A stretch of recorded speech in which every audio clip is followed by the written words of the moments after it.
So hello everyone, welcome back to my YouTube channel. My name is Nandini and I welcome you all on my YouTube channel in the series of biology class 12 genetics. Okay, so in the last video you can see the part 1 in which I covered from the beginning of this chapter and मुझे comments में आए कि suggestions कि मुझे हिंदी में भी बोलना चाहिए so that properly आप लोगों को समझ आता है. So either way you are comfortable, so मैं उस हिसाब से वीडियो शूट करूँगी आगे का. So in this video I'll be trying कि मैं हिंदी में भी बोलूँ और आप लोगों को एक्सप्लेन कर सकूँ. ठीक है, तो अगर आप लोगों को ये वीडियो पसंद आती है so do like, share and subscribe to my channel and also comment. मैं सारे comments पढ़ती हूँ and without any wastage let's start the video. And if you want to know about me then आप मेरे channel के section में जाकर के आप मेरे बारे में देख सकते हो.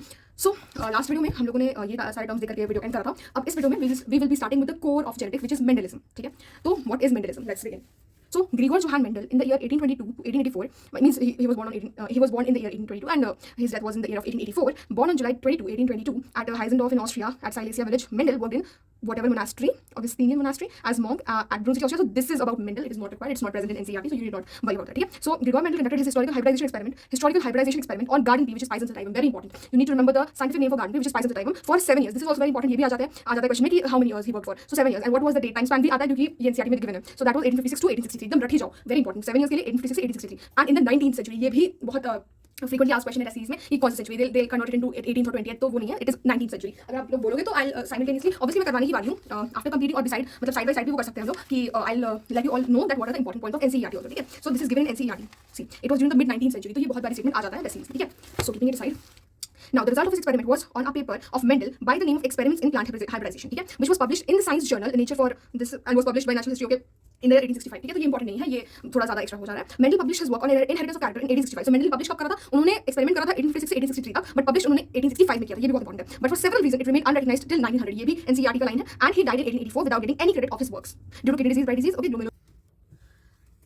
So what were the reasons कि Mendel ने publish किया था 1865 में, but for several reasons it remained unrecognized till 1900. So what were the reasons? So communication was not easy in those days, ठीक है, and his concept of gene or factors was not accepted via it was not accepted because there was no physical proof for that. ठीक है, Mendel's approach of using mathematics to explain biological phenomenon, ये भी बहुत लोगों को समझ नहीं आया कि बायोलॉजी में मैथ्स कैसे आ सकता है. And the scientific world was being rocked at that time by Darwinian theory of evolution, which is origin of species, at the same time of 1859. ठीक है, so these were the possible reasons कि क्यों उनका work को उस time पे recognition नहीं मिला. ठीक है, अब हम लोग देखते हैं कि अब उसको रीडिस्कवर तो करना था क्योंकि हम लोग पढ़ रहे हैं, विच मीन्स कि वो रीडिस्कवर हुआ ही था. सो अब देखते हैं हम लोग रीडिस्कवरी के बारे में. ठीक है, सो rediscovery of Mendel's work. After 16 years of Mendel death in 1900, Mendel's postulates were rediscovered by 3 scientists independently. ठीक है, ये NCERT की लाइन है. Carl Correns experimented on maize, Zea mays. Correns gave 2 laws of Mendelism in 1901. ये सारे important नहीं है क्योंकि ये NCERT में नहीं है, बट आप एक जस्ट जनरल नॉलेज के लिए आपको पता होना चाहिए. Carl Correns experimented on maize, which is Zea mays. Correns gave 2 laws of Mendelism in 1901. What were the laws of heredity or inheritance? First law was law of segregation, and the second law was law of independent assortment. There was another law of dominance also, but it was not given by Carl Correns. ठीक है. Now Hugo de Vries experimented on evening primrose, which is Oenothera lamarckiana, which is the scientific name for evening primrose. ठीक है. He republished the Mendel's result in Flora magazine in 1901. Mendel experiment remained hidden for 34 years. यहाँ पे कुछ भी important नहीं है. ठीक है, क्योंकि ये NCERT में नहीं है. Erich von Tschermak experimented on different flowering plants. ये सारे जो नेम्स है ना, Carl Correns, Hugo de Vries and ये NCERT में गिवन है. अगर मैं आपको दिखाऊं, आई होप कि आप लोगों को ये स्टाइल पसंद आ रहा होगा कि आई एम लाइक नोट्स को मैं लिंक करते हुए चल रही हूँ NCERT से. ठीक है, सो दैट आप लोग के एकदम मतलब क्रिस्टल क्लियर हो आप लोगों के लिए, है ना. सो यहाँ पे हम लोग देखते हैं कि रीडिस्कवरी हुआ था मेंडल वर्क. एक सेकेंड. अभी मेरे को मिल नहीं रहा. अब यही होता है, जब मिलना होता है तो मिलता ही नहीं है. रीडिस्कवरी कहाँ है? अच्छा, लेट इट बी. मिल गया. In 1900, 3 scientists, de Vries, Correns and von Schirmack, independently rediscovered Mendel's result on the inheritance of character. ठीक है, so this is given in NCERT. ठीक है, अब देखते हैं रीजंस फॉर मेंडल्स सक्सेस. ठीक है, क्या हुआ? Mendel selected only pure breeding varieties. मैंने अपने पहले वाले वीडियो जो फर्स्ट पार्ट है उसमें बताया है कि प्योर ब्रीडिंग का मतलब क्या होता है, आप उसको देख सकते हो. सो जिन लोगों को पता है तो अच्छी बात है. Mendel selected only pure breeding varieties of pea for his experiment. Mendel allowed plants of a given variety to self-cross for multiple generations to assure himself that the traits he was studying were indeed true breeding. And it took him 2 years for checking that his experimental materials are pure breeding. क्योंकि ये बहुत एक important ये था, मतलब एक बहुत important factor था कि वो जो वो experiment कर रहे हैं उसमें वो true breeding varieties ही होने चाहिए, ठीक है. तो उन्होंने क्या किया कि allowed plant of a given variety to self cross करते गए तो for multiple generation to assure himself that वो ट्रू ब्रीडिंग उनको मिल गया है, ठीक है, which is this and this, क्योंकि यही इनको क्रॉस करके इनको F1 जनरेशन मिलने वाला होता है, ठीक है. नाउ सेकंड है कि Mendel studied the inheritance of 1 or 2 character at a time unlike his predecessors who had considered many character at a time. So बोलते हैं ना कि एक वक्त पर एक ही काम करना चाहिए. सो ही डिड दैट ओनली, ठीक है. तो उन्होंने एक वक्त पर 2 ही या एक ही कैरेक्टर लिया था, नहीं ऐसा नहीं कि बहुत सारे लेके बैठे हैं. अर्ली प्लांट बायोलॉजिस्ट के कुछ नाम है तो वो इंपॉर्टेंट नहीं है. The garden pea was a popular experimental subject in investigations of heredity as long as a century before Gregor Mendel experiment. ठीक है. Selection of material. Pea plant is annual plant with short lifespan of 2 to 3 months. So large number of offsprings can be analyzed within a short period of time. तो इसलिए उसको हम लोगों ने मतलब उन्होंने एज अ एक्सपेरिमेंटल मटेरियल ले लिया था. It has many contrasting traits, ठीक है. Natural self pollination is present in pea plant as it has bisexual flowers. तो ये बहुत इंपॉर्टेंट है पॉइंट, क्योंकि हम लोगों को मतलब मेंडल ने बार बार वो सेल्फ पॉलिनेशन कराना था ना उनको. So it is a bisexual flower, ठीक है ना, जो पी का फ्लावर होता है. तो वो मतलब ईजी हो गया उनके लिए, ठीक है. Cross pollination can be performed in it artificially. It is ideal for control breeding. Pea plant is easy to cultivate and pea seeds are large. In addition to pea, Mendel worked on rajma also, ठीक है. तो वो तो extra हो गया. Mendel quantitatively analyzed the inheritance of qualitative characters. He only considered the phenotypes, ठीक है. His experiment had a large sampling size. ये बहुत बार आ जाता है टेस्ट सीरीज में क्वेश्चन कि स्मॉल सैम्पलिंग साइज, तो वो बच्चे करेक्ट कर देते हैं. तो आप लोगों को ध्यान रखना कि he had a large sampling size which give greater credibility to the data that he collected. Obviously अगर साइज लार्ज होगा तो obviously चांसेस है कि आपके एरर कम होंगे, ठीक है. Mendel was the first to use statistical analysis and mathematical logic to problems in biology, ठीक है. तो बायोलॉजी में मैथ्स का ये इन्होंने वो कर दिया था, इंक्लूजन कर दिया था. Mendel was lucky in selecting those traits, ठीक है. He did not combine pod shape and plant height in any of his dihybrid crosses, the genes of which are close together on 4th chromosome and do not show frequent recombination. यही linkage का problem आ गया था. जो Mendel ने अपना experiment किया था वो लकी थे कि उनको लिंकेज वाला प्रॉब्लम कहीं पे नोटिस नहीं हुआ, तो उन्होंने अपना सारा पब्लिश अच्छे से कर पाया. बट बिकॉज अगर लिंकेज डिस्कवर हो जाता तो फिर दिक्कत हो जाती, ठीक है.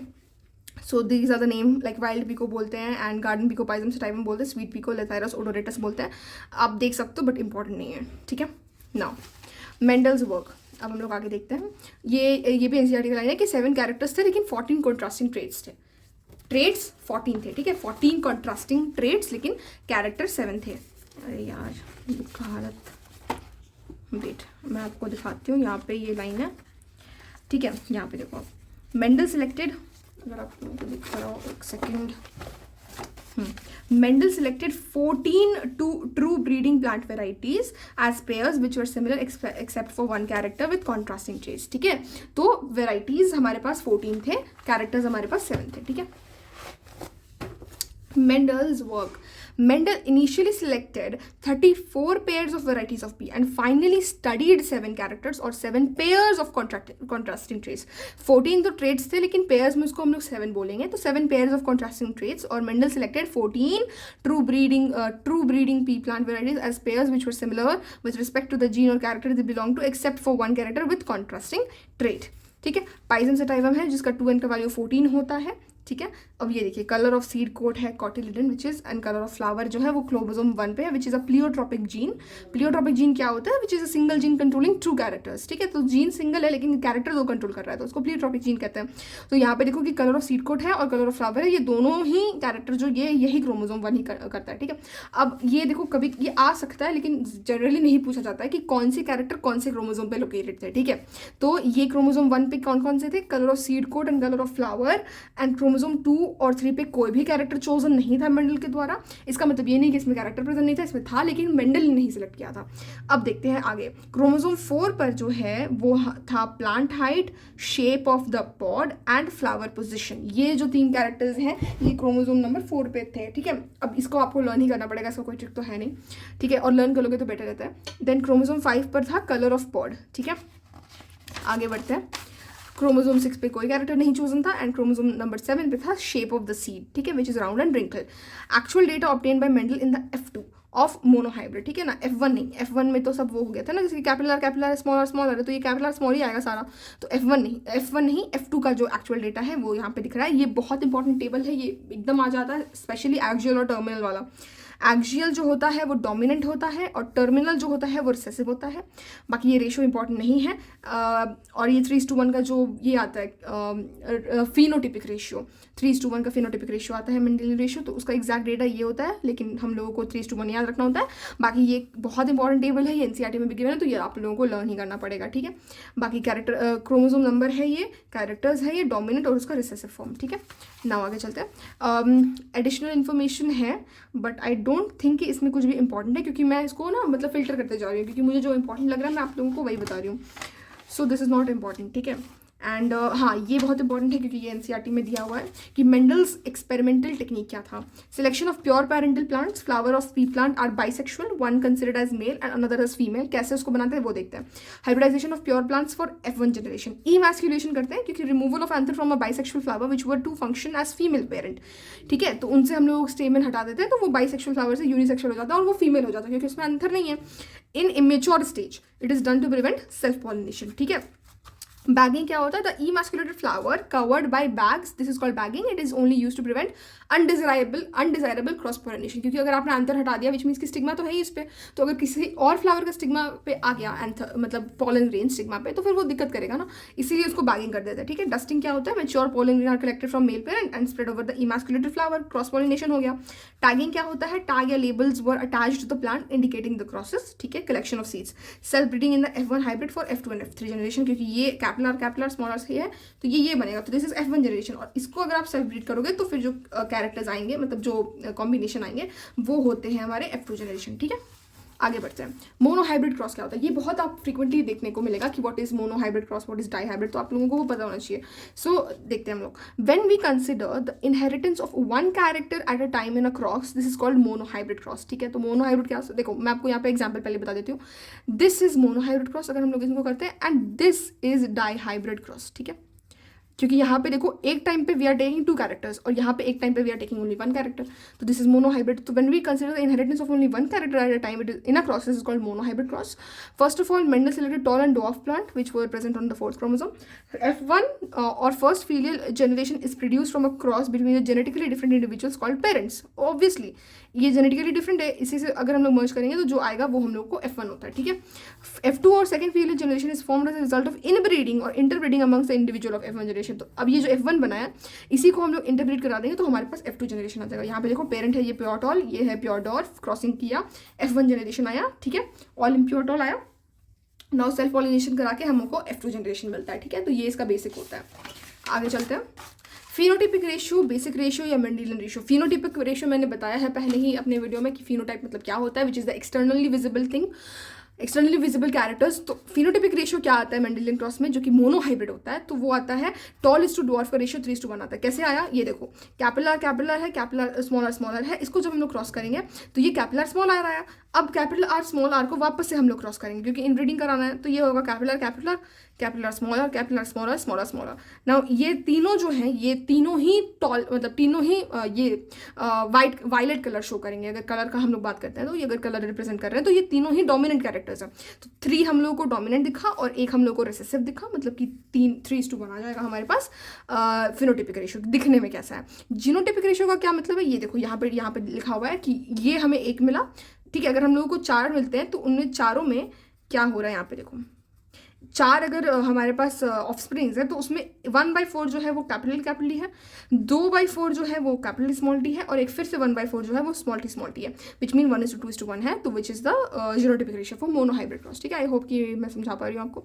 The genotypic ratio collapses into the phenotypic ratio because heterozygous and homozygous dominant individual appears the same, मतलब कि हेटेरोजाइगस या होमोजाइगस डोमिनेंट जो है वो सेम ही होते हैं, ठीक है। ऑब्वियस ही बात है कि यहाँ पे अगर आप देखो होमोजाइगस डोमिनेंट ये हो गया एंड हेटेरोजाइगस ये हो गया, तो ये दोनों ही फिनोटिपिकली टॉल ही होंगे, ठीक है।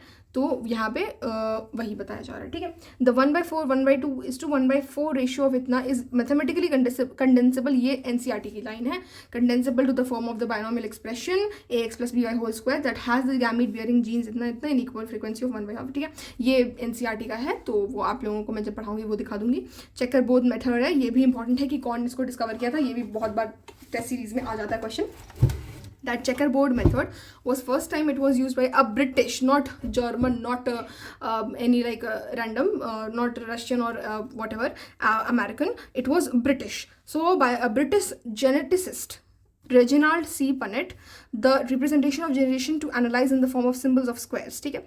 तो ये मैं कैसे याद रखती थी कि ऐसे होता है ना, तो ये नीचे जा रहा है ना, सो दिस ये जो होगा ये फीमेल को दिखाएगा, ठीक है, फीमेल को दिखाएगा, एंड दिस ये जो होता है ये मेल गैमेट्स इधर होते हैं, एंड ये फीमेल होती हैं वर्टिकली में और ये हॉरिजॉन्टली में, और ये F2 जनरेशन का दिखाता है, ठीक है। तो ये कभी कभी आ जाता है कि आप कैसे उसको अरेंज करते हो फीमेल और मेल को, तो इसलिए मैंने बता दिया आपको कि कैसे याद रखना कि ऐसे फीमेल होती है ना, तो ये नीचे जा रहा है तो फिर इधर वाली फीमेल होगी और ऊपर वाले मेल होंगे, ठीक है। चलो आगे चलते हैं। Dihybrid cross, a cross in which study of inheritance of two pair of contrasting traits is done is known as dihybrid cross. मैंने बता ही दिया था कि capital R capital R, capital capital T, small R small T small T. तो यहाँ पे हम दो कैरेक्टर्स देख रहे हैं, एक तो फ्लावर कलर और एक स्टेम हाइट। देखो कोई भी आप यूज़ कर सकते हो सिंबल, ठीक है, कोई भी अल्फाबेटिकल लेटर आप यूज़ कर सकते हो for determining tall dwarf for whatever, लेकिन बस ये ध्यान रखना कि होमोजाइगस और हेट्रोजाइगस, और मतलब ये जो ये स्मॉल वो होता है वो रिसेसिव के लिए होता है, वो कैपिटल जो होता है वो डोमिनेंट के लिए होता है। Mendel performed dihybrid cross to see if characters interfere to each other, ठीक है। He wanted to observe the effect of one pair of heterozygous on the other pair. He found no interference between the character because he was lucky कि उनको linkage नहीं मिला था, ठीक है। Mendel selected traits for dihybrid cross, color of the cotyledon या seed which is yellow and green, ठीक है, and seed shape which is round and wrinkled. So parents हम लोगों ने क्या लिया है, देखो यहाँ पे होमोजाइगस है, यहाँ पे राउंड एंड येलो ये डोमिनेंट हो गया, और रिंकल्ड एंड ग्रीन ये हो गया रिसेसिव, और इससे जो गैमेट्स बने वो इस प्रकार के बने, एंड क्रॉसिंग करके हम लोग को जो ये मिला F1 जनरेशन, वो सारे ऐसे मिले, सारे क्या मिले, राउंड एंड येलो मिले, क्योंकि देखो capital R capital Y small Y, तो ये अगेन ये राउंड ही निकलेगा क्योंकि ये डोमिनेट कर जाएगा, और ये भी येलो ही निकलेगा क्योंकि ये डोमिनेट कर जाएगा। अब इसका हम लोग सेल्फिंग कराते हैं, ठीक है। अब F2 जनरेशन जो ऑब्टेन हुआ वो ऐसा कुछ, देखो यहाँ फीमेल गैमेट्स, यहाँ मेल गैमेट्स, ये बहुत खतरनाक सा कुछ दिख रहा है चेकर बोर्ड, ठीक है। तो अब हम लोग देखते हैं कि फिनोटिपिक रेशियो या मेंडेलियन रेशियो क्या आया। आप निकाल के भी देख सकते हो, बट ऑलरेडी आप लोगों को याद ही रखना होता है, ये इस बार 25 का क्वेश्चन भी था। तो राउंड येलो, और देखो ये 9331 तो बच्चे याद कर लेते हैं, बट उनको ये नहीं पता होता कि ये किसके लिए है। तो राउंड येलो सबसे ज़्यादा होता है विच इज़ 9, फिर राउंड ग्रीन आता है, फिर रिंकल्ड येलो और रिंकल्ड ग्रीन सबसे कम होता है, ठीक है। देखो दोनों सिर्फ आपको ट्रिक बता रही हो, बाकी तो आप निकाल ही सकते हो उस टाइम पे, लेकिन आप याद रखो कि सबसे कम जो है वो 1 है, बाकी रिंकल्ड येलो, राउंड ग्रीन और ये एक, ठीक है। और round is to wrinkle is to 1, yellow is to green, ठीक है। पेरेंटल कॉम्बिनेशन, ठीक है, रिकॉम्बिनेशन, ठीक है।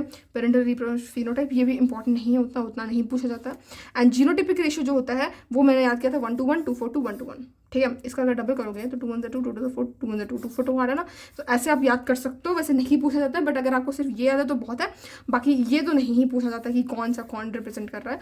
अगर आपको याद करना होगा तो ये तो प्रॉपर्ली देखिए आप कर सकते हो, लेकिन ये याद रखो कि 1:1, 2:4 1:1, ये इतना याद होना चाहिए, ठीक है। अब देखते हैं होमोजाइगस जीनोटाइप, ये दिख रहा है आपको, ठीक है। ये सारे होमोजाइगस जीनोटाइप्स है। होमोजाइगस क्यों, क्योंकि इसमें एक भी देखो, एक भी अलग सा नहीं है, ये दोनों सेम है, ये दोनों सेम है, ठीक है ना, ये दोनों सेम है, ये दोनों सेम है, ठीक है। एंड डाइहाइब्रिड का जीनोटाइप ये होता है, monohybrid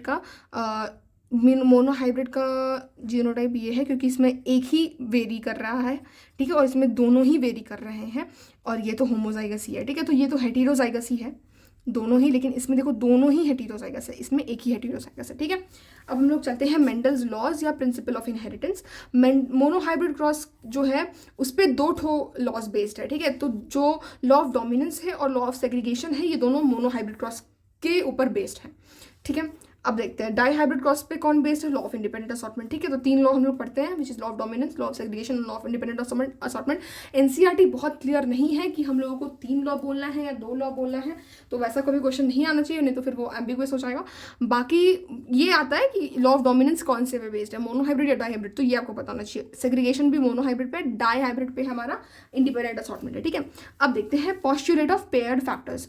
coherence did not take this postulate in consideration. Carl Correns हम लोगों ने देखा था कि 1900 में इंडिपेंडेंटली 3 साइंटिस्ट ने, रिसर्चर्स ने किया था रीडिस्कवर तो Correns did not take this postulate in consideration. According to Mendel, each genetic character is controlled by a pair of unit factors. Application है for every generation, parental all of all crosses. ठीक है, ये तो important नहीं है. ठीक है, अब यहाँ से लॉज शुरू हैं. So I will be continuing this in the next part. ठीक है, टिल देन आप लोग बताना कि how did you find the video and मुझे और क्या इम्प्रोवाइजेशन करनी चाहिए. एंड अगर आपको पसंद आए so please like share and subscribe and keep hustling hard and keep studying and एकदम जम के तैयारी करो. ठीक है ना.